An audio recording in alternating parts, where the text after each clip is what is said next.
Marcel Widianto dan Babe Cabita girang wajahnya nongol di gedung kota Paris. Marcel Widianto dan Babe Cabita bagikan momen bahagia mereka ketika wajahnya nongol di Paris.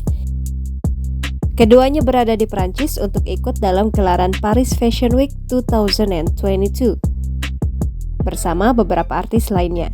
Sebagai brand ambassador MS Glow for Men, wajah Marcel dan Babe muncul dalam video mapping yang ditampilkan di gedung-gedung Paris. Menyambut penampilan kolaborasi MS Glow dan Liani Marshall di Paris Fashion Week 2022, tanggal 1 Maret di LA Gallery Bourbon. MS Glow memperkenalkan Indonesia dan produk lokal pada dunia. Gilang Widya Pramana dan Shandy Purnamasari membuat video mapping yang tersebar di Place des Vosges, Galeries Lafayette, Garnier Opera, Place Vendôme, Arc de Triomphe, Trocadero, dan beberapa tempat lain hingga 8 titik.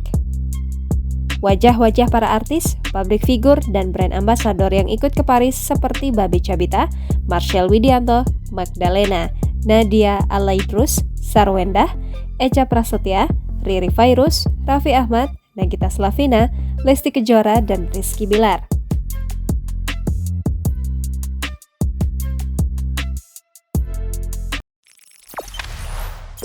Jangan lupa subscribe, share, komen, dan like ya!